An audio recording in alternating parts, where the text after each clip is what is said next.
Hello, I'm Jim Cornell, and this is Base to Base, the weekly biotech podcast from Air Coastal Media.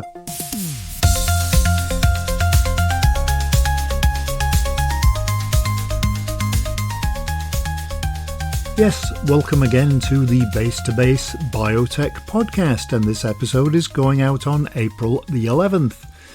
Another busy week with podcast interviews, and I did manage to keep my voice, sadly for my family. It's a school holiday for Easter, and my son managed to turn his ankle while we were out filming.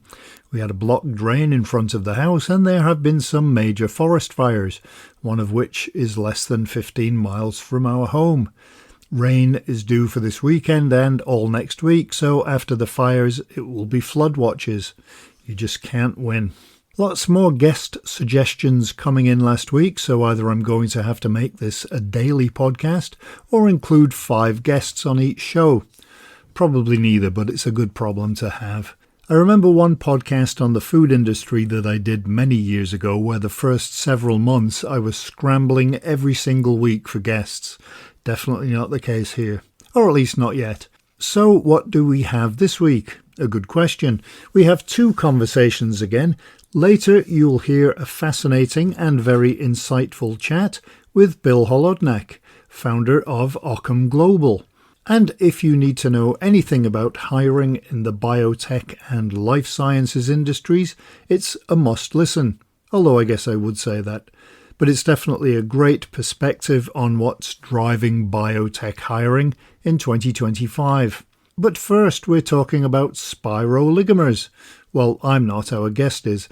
Dr. Christian Schafmeister founded ThirdLaw Molecular in early 2020, securing $16 million in Department of Defense funding as the pandemic emerged. Remember that? Now the proof of his Goldilocks macromolecules is here to offer a potentially transformative approach to diagnosing and treating diseases. ThirdLaw Molecular is pioneering a new class of synthetic therapeutics that bridge the gap between small molecules and biologics. Its spiroligomer molecules are complex, fused ring structures with pre-programmable lengths, shapes, and functional groups, enabling highly selective therapies with fewer off-target effects. Dr. Schafmeister can tell us more. So, I guess first, I wonder if you could tell me a little bit about ThirdLaw Molecular and the journey so far. Sure. Thank you. And thanks for inviting me on here. I've been developing a technology for most of my life to create molecules that can do things that proteins can do. So proteins are basically the machinery of life. They build everything. They are muscles. They digest our food. They do everything in our bodies. I want to make molecules that are like that, but can be engineered by human beings. And our company is developing this approach for making new medicines, new therapeutics. And fundamentally, the approach is when you look at how nature makes molecules that aren't proteins, the molecules that they send out to try and control and kill other organisms. And what you see is that there are a lot of rings that, atoms are round little balls. You connect them through bonds and you make real floppy molecules. And if those are going to stick to another molecule, they have to freeze out a lot of motion. It's called entropy. That's a penalty that those molecules pay to bind. They can't bind as tight because they have to freeze out all this motion. So nature, when it makes its best molecules, it solves this problem by tying those atoms into rings and fusing those rings to other rings to create molecules that are kind of like ladders. Now, this is expensive for nature. It takes a lot of enzymes, a lot of work to build a molecule that's a bunch of fused rings. But the most active molecules on the planet that are outside of proteins look like this. Rings fused to rings, they look like ladders. I wanted to make medicines that look like that. And I wondered why no one does. It's because it's really, really hard. It's on the level of building integrated circuits when all you've got are abacuses. And we've cracked the problem. We've got, I think, the only way to make molecules that have lots of fused rings where you can control their shape and program them to match the shape of a protein you want to bind And once we can do this, we'll be able to create medicines that are much more targeted, much safer, and much faster at creating them than we currently have. Maybe you could tell me about that approach in terms of how you're looking to treat disease. Yeah, so there are proteins that we know that are key in certain diseases. The big one is a protein called MYC. It is basically the off switch for cancer. Any cell that's going to divide has to turn on MYC in order to divide. And if you could create a molecule that would stick to MYC and prevent it from binding another protein called MAX, MYC and MAX, then you could switch off all cell proliferation, all cell growth, and shut down cancer. We've known this for decades. There's so many people have tried to tackle this, but the problem is it isn't protein that you can make a small molecule drug to stick to, because small molecule drugs, they have to bury themselves inside of greasy pockets, and MYC doesn't have greasy pockets. The molecules that we make, these long fused ring molecules, we can program them to match the long extended shape of MYC and bind to it and shut it down. That's just one sort of killer application of our technology. How do you create your macromolecules? And I guess you have a pretty large DNA library as well. Yeah, there's a couple of strategies that we're going to use, and we are using. One is create a very large library of these fused ring molecules that we make. They're called spiroligomers, and mix them with the target protein and see what sticks. Just basically throw a bunch of spaghetti at the wall and see what sticks, but it's not spaghetti. It's a whole bunch of fused ring molecules with each one with a specific shape. We've made a library of 4.5 billion spiroligomers, each one of them connected to a DNA barcode that lets us read out the sequence of active molecules. So that's one strategy. Another one is we know the shape of MYC. We know it from a process called X-ray crystallography. We know the three-dimensional shape.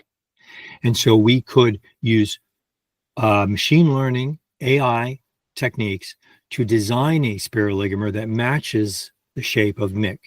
These two things in combination are going to have been powerful for developing drugs so far, and it's going to be very powerful for what we're doing. And the combined approach is to screen the libraries, find starting points, and then use computational design and machine learning and AI to improve them. So how does that lead to a new class of therapeutics, I guess? Well, the new class comes in that all these new molecules will be these complex fused ring molecules with specific shapes each one targeting the specific protein that we're going after. So we will create a molecule to bind MYC, and it could turn off proliferation and potentially switch off cancer. We can create molecules that bind beta-catenin. That's a whole other drug. It'll still be a spiroligomer, one of these fused ring molecules, but it will be a completely different shape to bind that particular protein. And the new class is all these fused ring molecules that we could make. We make them in a modular way. It's like Lego bricks, and we can snap them together in different combinations to create different molecules. So it's very quick to make large numbers of different molecules to search for the ones that can treat specific diseases. And when you're talking about turning off cancer, is it specific to that, or are there any potential sort of side effect ramifications of turning off other things at the same time? There are, but cancer is a really hard problem because it's basically our cells going rogue, and they still look like our cells. So creating a therapy that can kill cancer cells faster than they kill normal cells is the trick to chemotherapy. There's actually a thing called a therapeutic index. It's a number that's how many cancer cells do you kill divided by how many normal cells do you kill. And current chemotherapies, some of them, that number is only like 1.05. You only kill 5% cancer 5% faster than you kill normal cells. That is the tragedy of medicine right now. It's powerful. It saves people's lives, but it's a hard problem is basically the thing. So if you were to target MYC, what you would do is, for a time while you're taking that chemotherapy, you'd be shutting off cell proliferation. It would mean your hair would stop growing. It would mean the inside of your mouth and your digestive system would stop replenishing itself. That's a normal consequence of chemotherapy right now. But if it saves a person's life, it's a discomfort as opposed to dying. So that's why it's a really important thing to do. We could create better therapeutics with these better, what I think are better molecules, the molecules that we're making. But we still have the same challenges other people do to target the therapy to just cure the disease and not harm the patient. Does that mean that you'll be working on therapies that are in combination with other treatments? That is definitely possible. Yes, there's all sorts of reasons to do that. Like in HIV treatment, we are working against a virus that's constantly mutating. So going at it with one therapeutic molecule, the virus evolves around it very quickly. So we go at it with combination therapies, like where there are 3 or 4 molecules that each target a different piece of machinery. And the idea is that the virus can't evolve around all of them at the same time. It's just too much of a leap. So that's a great place for combination therapies. But I can't predict in any particular case, in our case, other than like a virus like HIV, that a combination will be necessary. We're going after to create molecules that target a specific disease protein target and that will work by themselves to treat that disease. How will you focus that on specific diseases? Because obviously if you have billions of options and there are many, many diseases, how will you focus that and decide what to focus on? This is generally applicable. We could target anything, any disease. What we're doing to start is we're pulling together a list of what are the best targets where our molecules can bring special benefit. Hard problems that other people haven't been able to tackle with current drugs, to show the power of our approach. We're going to start with like 20 different targets. It is very easy to screen our library. So we can screen all 20, and then we can see what molecules come out of that and let the molecules tell us, let our library tell us what it has the best solutions for, and then push forward on those.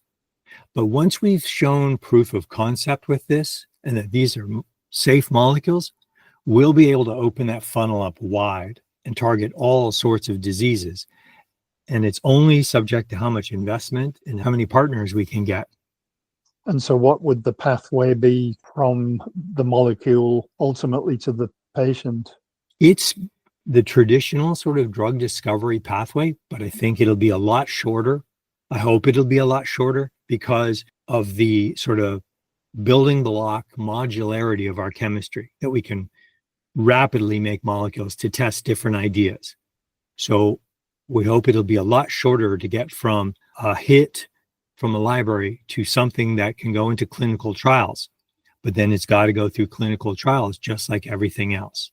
Now, we may find down the road that these are generally safe, sort of like antibodies. Antibody therapies have a different kind of regulatory pathway than small molecules. Small molecules are considered to have, generally they have more side effects because they're small, they get everywhere, and they will hit proteins you don't want them to. And it's hard to engineer that out. And with larger molecules, you can probably engineer out side effects. I don't know if that's what's going to happen. It's my hope that we'll have a much shorter path to drugs than currently. Currently, it's called drug hunting. It's really like hunting for drugs, and it's hard and haphazard. I want to turn it into drug farming. I want to make it so that we have all these diseases that we want to target. We have all these targets, proteins that are involved in those diseases. And I want it to be systematic to find molecules that can safely hit those and be used for therapies. I want to make it much easier than it is right now. When it comes to clinical trials, will you be performing those yourself, or will it be other companies that do those trials? Those are incredibly expensive and require enormous amount of cooperation and coordination between like large groups of people. It takes the resources of a Merck and a Pfizer to do that kind of work. We will definitely be collaborating with other companies to do that, definitely at the beginning. And you mentioned the spiroligomer molecules. Are there any other companies working on anything like this, or is this just unique to what you're doing? The idea of making fused rings where you control the shape by making sort of ladder molecules and with side chains hanging off of them, with like other chemical groups hanging off of the ladder that can interact with the protein. That's what we do. Nobody does that. I've been working on it for 20 years. I see only one other way to do this, and ours is by far the most scalable. The only one I think that can scale to doing drug discovery. There's another aspect to what we do in that small molecules are really small. The way we measure that is by what's called the molecular weight, and that's measured in a number called in a unit called Daltons. Small molecules are like 500 Daltons and less. Antibodies on the other side are 150,000 Daltons. They're huge. Okay, we're talking about something that's like the size of a car versus something that's the size of a battleship. In between, we hardly make anything.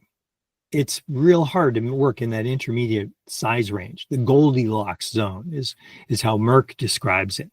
So molecules that are in between 500 and 150,000 that can be turned into therapeutics are rare. There's another approach, though, that does fall into that, and it's called cyclic peptides, where you make little short pieces of proteins and you tie them into a ring to make them more stable, better drugs. There's a dozen companies working on that, and it's just come up in the last 15 years, and it is so hot right now. I invented a type of cyclic peptide called stapled peptides. That's the basis of two companies that have gotten together about $750 million in investment to develop. And Merck is making amazing cyclic peptides. That's probably the closest thing to us, but it's a different approach. It's taking a floppy molecule and tying it into a ring to try and get better properties. And we're taking lots of little rings and tying them together to make ladders. And we are unique in that. You mentioned scalability a little bit earlier. What's the cost effectiveness, I guess, of this approach?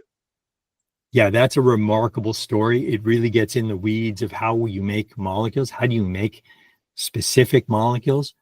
But to sort of summarize it, it's kind of like Lego bricks. We synthesize a very small number of Lego bricks in kilogram quantities, and they have different shapes.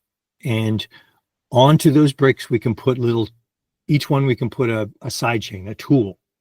And then we snap them together on robots.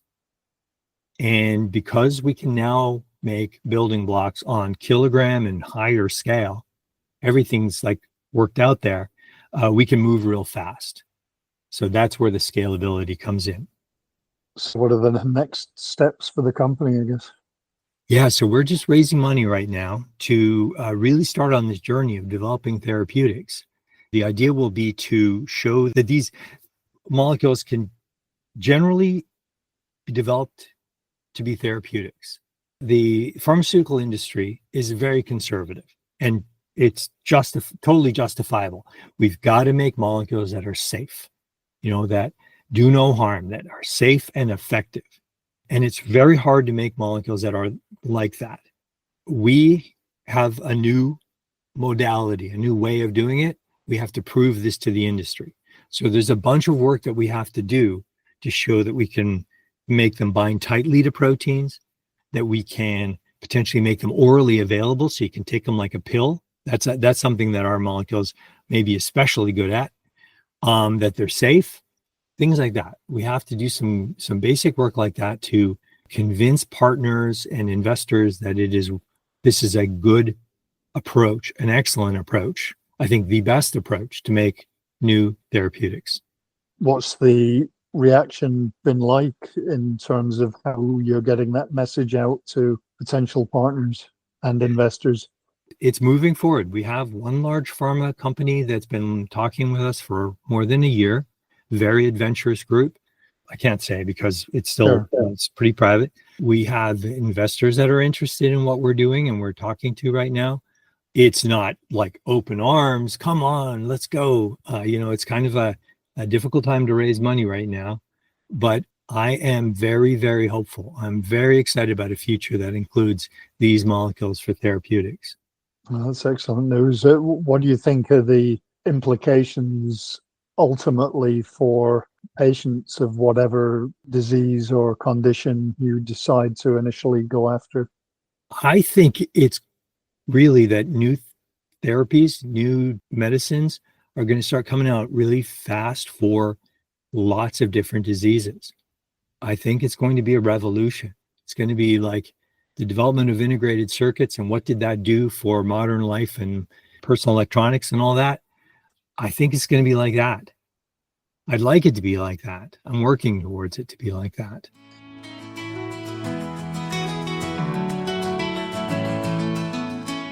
We really do get some amazing science on this podcast. It will be fascinating to see how ThirdLaw Molecular evolves. Now we're going to talk about jobs. How do you hire a CEO?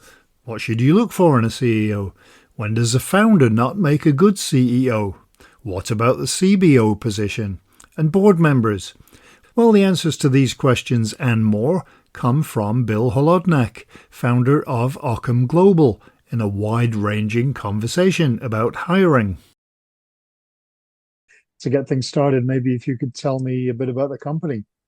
Well, Occam Global is an executive search firm focused on the life sciences and more broadly, entrepreneurial executives. They're a different species than the corporate types. My son and I co-founded this 13 years ago in New York. We now have people in San Francisco, Los Angeles as well as New York, but our practice is truly global. And we're doing a lot of work in the UK and continental Europe these days. And we can, again, talk about that later. We're a bespoke boutique firm. Unlike the larger firms, we do a limited number of searches a year, and we work with entrepreneurs, venture and private equity investors all over the world in assembling teams and assembling boards and giving organizational advice when asked. Obviously, hiring is more than just fitting qualifications to requirements. How do you ensure that it's beyond that and that it's a good fit? Well, the origins of the firm are philosophical and literary as opposed to technological. And before I became a recruiter, before I went into business, I was a student of medieval philosophy. And one of the philosophers I read was William of Occam. And he was a 14th century scholastic, best known for his thesis called Occam's Razor, which is a decision rule used in a variety of non-philosophical cases, including differential diagnosis in medicine, where the simplest truth is the one you should go for, or the simplest solution. So that's a doctrine of elegant simplicity. The work is, and this is to the heart of the matter, you can find rationally through research, especially powered by LinkedIn, you can find who all the people are. You have to engage them, get them to take your call, get them to enter conversation, and then you have to understand them. We spend a lot of time understanding our candidates. We, of course, spend time understanding the clients, but the match is with the candidate.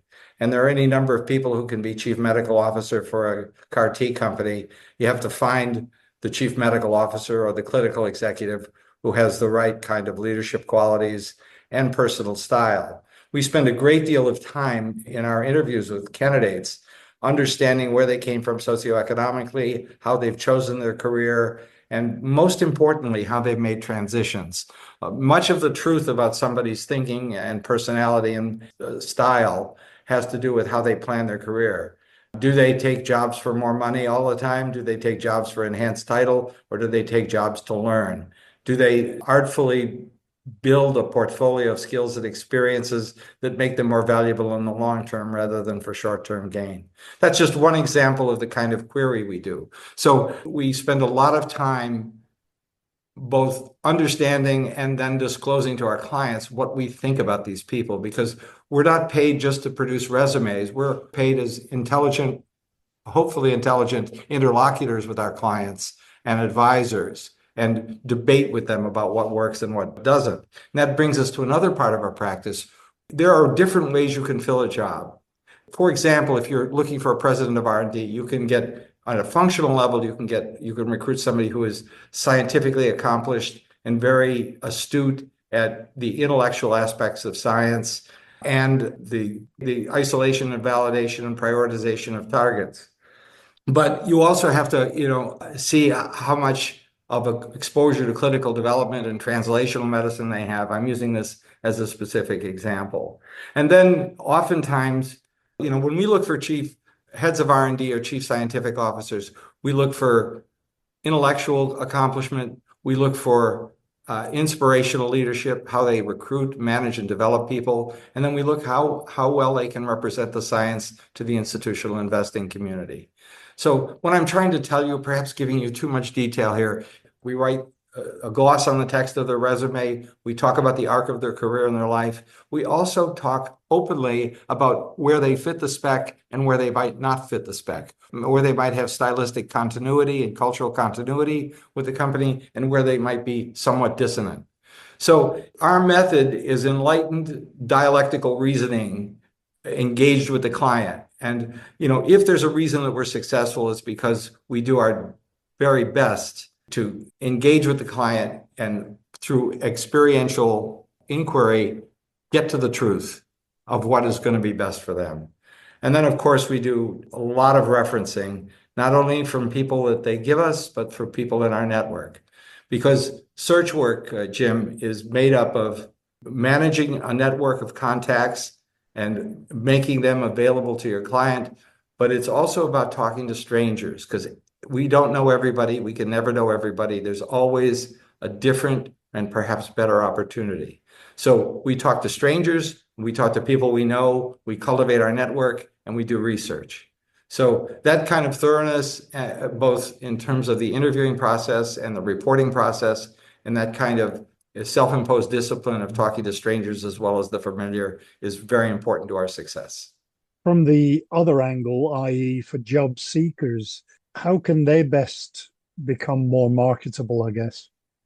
I alluded to intelligent and courageous career building by looking for additive experiences and always pushing the boundaries, so always trying to expand your professional equation by adding new and challenging experiences. That's a longer term behavioral consideration. But in terms of short term, sometimes, not always, sometimes we are trying to persuade people who are allegedly happy in their current position and trying to get them to consider an alternative.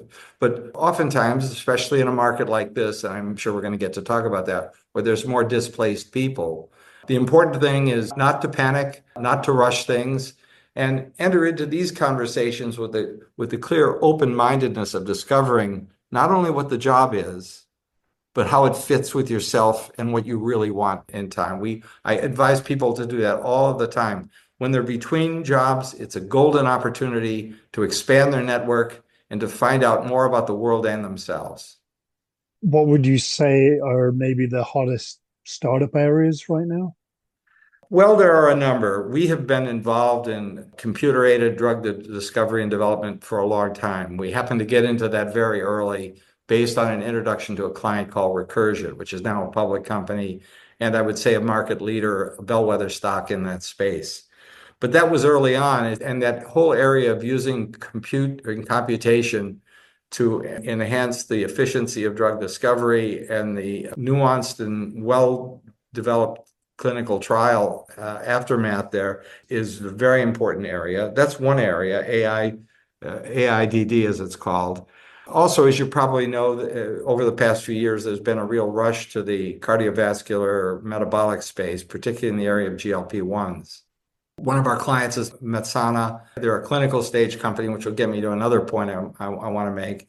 They have a weight loss drug in the market now, or just about to enter the market. They were ahead of the curve in that, but there's a huge amount of investment both at the corporate level as well as at the venture level for weight loss drugs and cardiovascular medications. Another thing that's important, and the pendulum swings on this. At one point, maybe 4 or 5 years ago, platform companies were all the rage. Now, that which attracts people most powerfully are both investors and executives seeking to advance themselves, are companies with compounds in the clinic.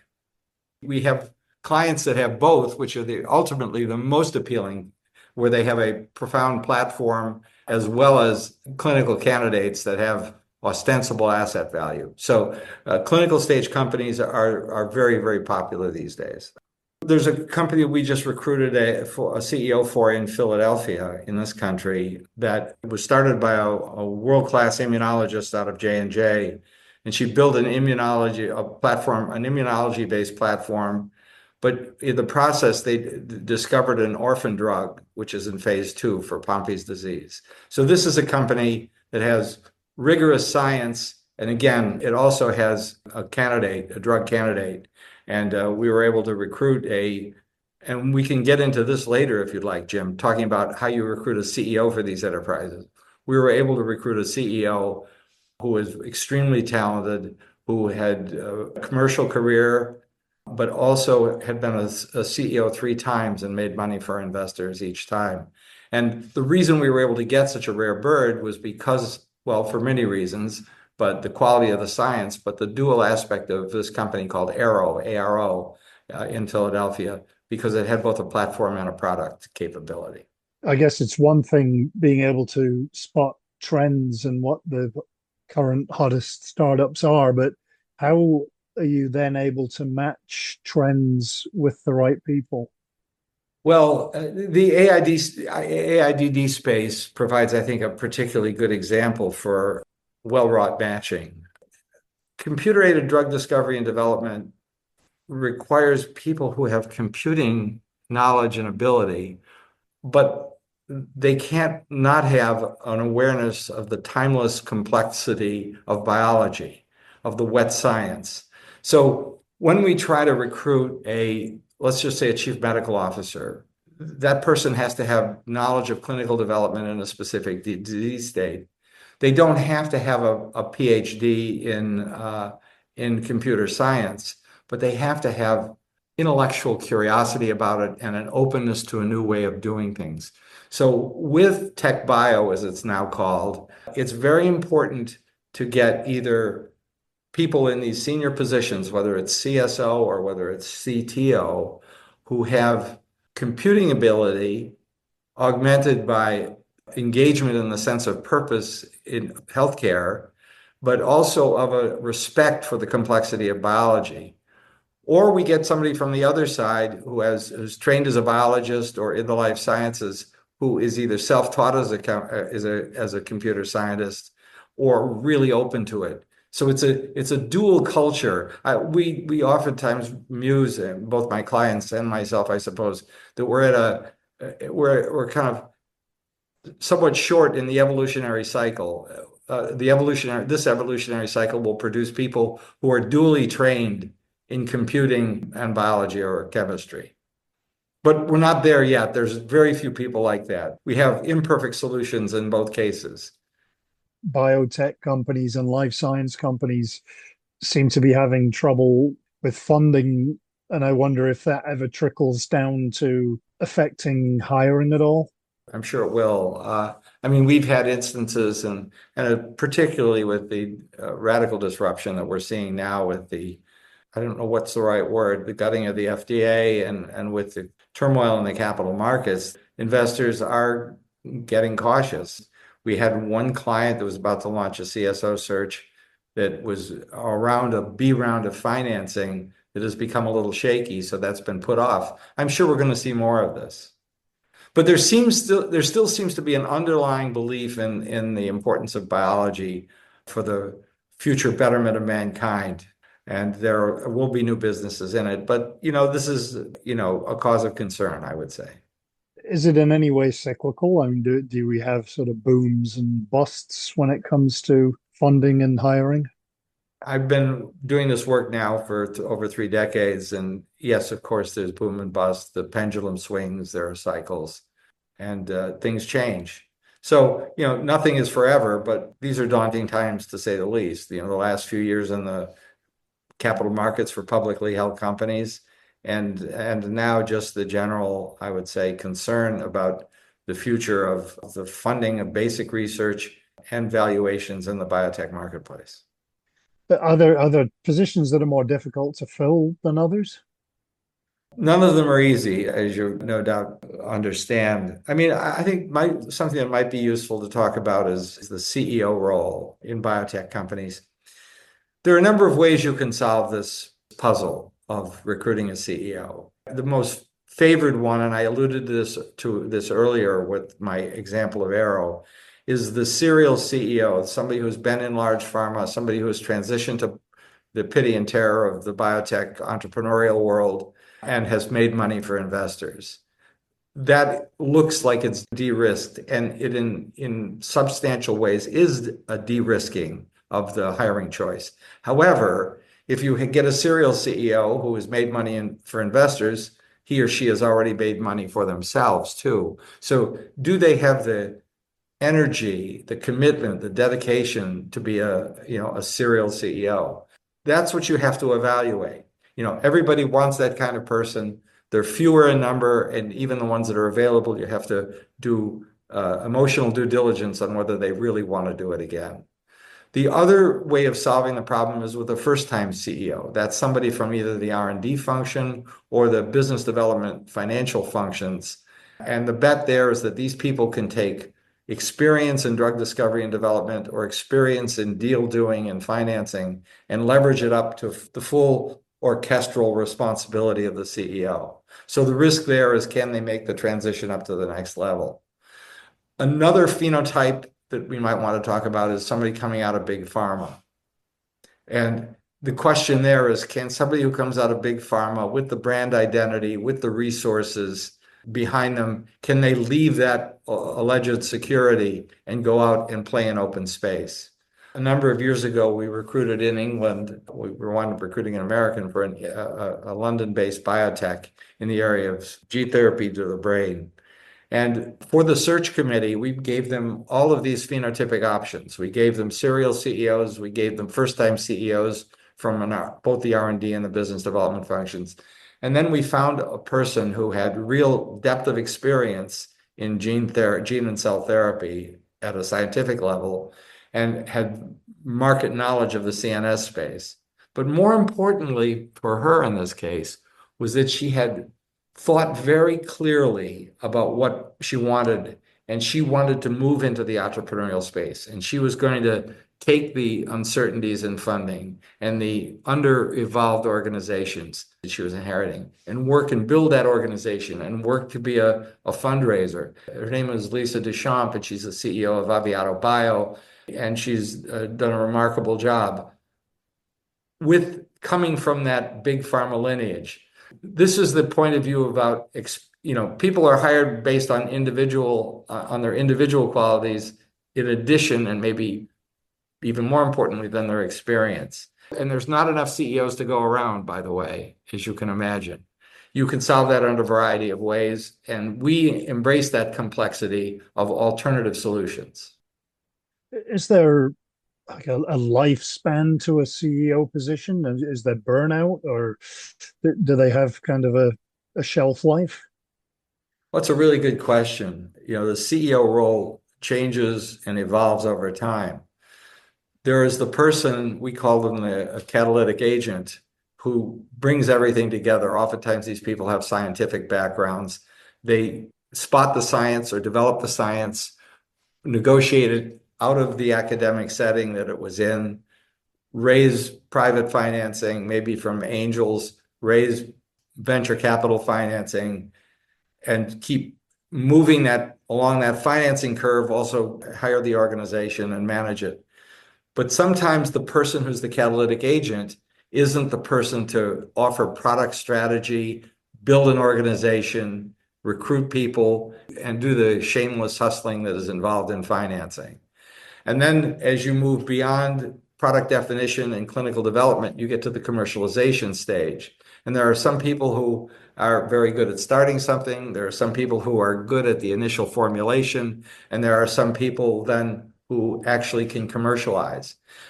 the people who run that gamut are relatively few and far between. As the Brits say, there are horses for courses. And sometimes you have to change a CEO out who's the founder for a CEO who's the galvanizer to the person who knows how to commercialize. Those are three examples of various types of leadership that are required as the organization evolves. There is an example in the US of a client of mine by the name of Peter Hecht. And Peter was the founder of a company called Ironwood, which brought a metabolic drug to market. He was a scientist at the Whitehead lab at MIT. He externalized the science. He formulated the product strategy. He hired the team. He managed the team. He did seed financing. He did venture financing. He did public financing, and he helped commercialize the drug. He's since left to do something else, but he had a remarkable run. So he was an extraordinary creature in the CEO species.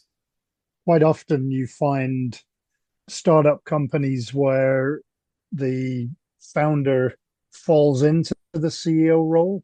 Do you recommend companies find an external CEO or go with somebody that's been attached to the company right from the beginning?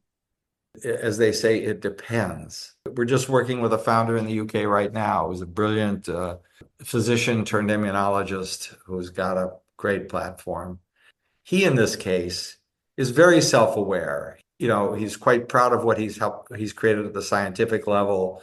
We're helping him recruit a chief business officer, right? We can talk about that role as well if you'd like later. But he's very open to understanding whether or not he's going to be happy and effective as CEO. His intellectual gifts, his elegance as a thinker, his forceful spirit, his creativity is all to the point right now, but he's aware that things might change. We work with many brilliant scientists, and some of them tend to look at the art and practice of management as a kind of something anybody could do, something, if they've mastered the mysteries of biology or immunology or organic chemistry or whatever the discipline is, complex, difficult subjects to master, they not always, can think that it's easy to do the other thing. And for ego reasons, as well as judgment around what's at stake, they can do it. And again, some of them evolve, some of them learn what a difficult and differentiatedly challenging position the CEO is, and they're glad to give it up. Some overstay their welcome. There's a wonderful book called The Founder's Dilemma, written by Noam Wasserman out of Harvard Business School, a former collaborator of mine. And he has a graph of, and I don't know whether this is outdated or not, but it shows the value of a company. And the longer the founder stayed along, the curve began to degrade. And his proposition to the founder in The Founder's Dilemma was, do you want to be king or do you want to be rich? Or do you want your science brought to market, right? Do you want your science realized? So the commercial skills are different than the scientific skills. Sometimes they're existing in the same body, sometimes not true. And you mentioned chief business officer. Maybe you could go into a little bit more on that role as well, and maybe how the roles of chief business officer, CEO, whether there are overlaps and whether that can maybe cause issues. That's a very good question, Jim. So the chief business officer, in the ideal, you want somebody who has strategic intellect, oftentimes informed by scientific training, that allows them to understand the landscape for deals, understand the pharmaceutical world, understand the various modalities, understand the various scientific disciplines, understand functional strengths, and grasp where a particular platform company ought to be applying its will to try and get collaborations and non-dilutive funding. That's an intellectual exercise. Part of the chief business officer role is doing deals. So you want somebody with visceral intelligence, energy, somebody who can open doors and close deals. So the desire is for intellectual excellence, abstract reasoning. It's a dual desire. And then for salesmanship, which is instinctual and emotional and visceral. If you get somebody who has both the intellect and the transactional ability documented in a deal sheet, oftentimes they want to be CEO. And so recruiting for these CBO roles, especially if the companies want to go in at the high end of the candidate pool, you have to find somebody who will either become CEO, and that's okay, or you recruit them to be CBO, and they've got to be comfortable in that role. We've been able to do both ways, but that's the tension. Now, in the tech bio world, there's a variant here on CBO because the tech bio world is either a software company or a data company, or it has algorithms or data sets that are valuable to pharma and can be used to make certain aspects, whether it's protein drug design, whether it's small molecules, it can make them easier and more efficient. And these companies, they want to get financing short term by deal generation, but they don't want to be corrupted into being a pure product company. They want to get involved in the downstream royalties of the product once it's marketed. And so we have to be very clear with our tech bio companies whether they want somebody who's really commercially oriented or more strategically oriented. Oftentimes they want both, and we have to explain the extreme difficulty of that. Usually they have to go with one strength or another. Either hire a very senior strategic business developer and augment that person with a head of sales and marketing, or recruit a commercial person with a more junior business development role. But it's almost impossible to get the commercial and the strategic in one being. You've obviously been in this business for quite a while now. How have you seen employment changing and roles changing? There's a little bit more of a free agent aspect to employment. People are rarely believing that they'll work at the same company for 20 years. And they have to be always thinking of their value internally to their company as well as their market value.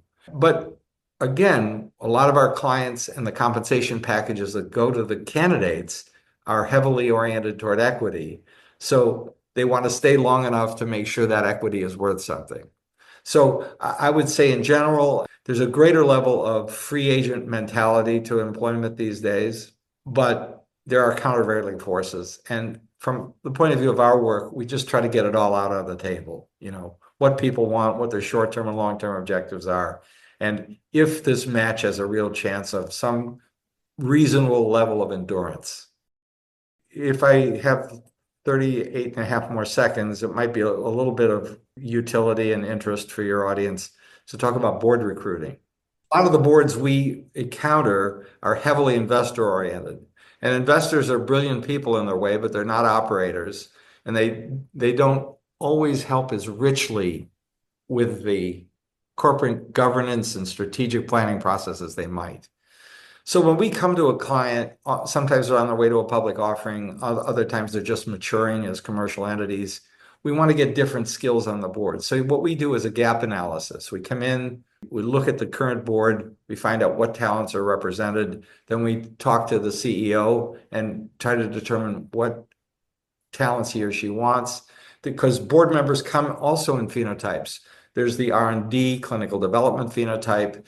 There's the business development strategic phenotype. There's the serial CEO phenotype. There's the head of the audit chair that we oftentimes recruit. And so we try to do a gap analysis and help a company strategically assemble a board that is of greatest value to the CEO and ultimately to the shareholders.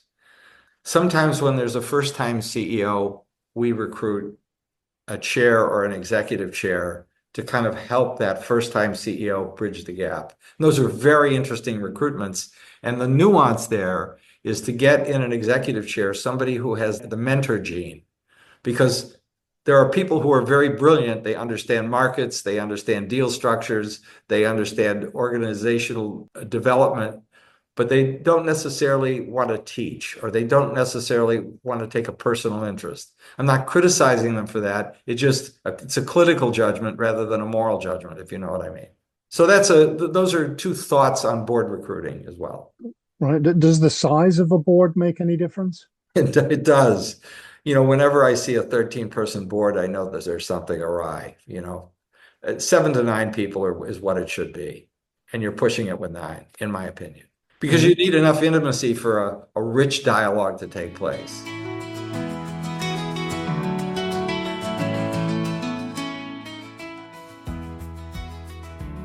Definitely a great and interesting overview of hiring practices, and some good examples too. And I hope you enjoyed it as much as I did.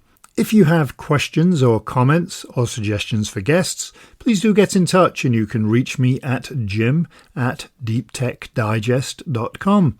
So until next week, wherever in the world you are, I hope you have a great week. Thanks for listening, and I hope you'll join us again next week for another Base to Base Biotech podcast.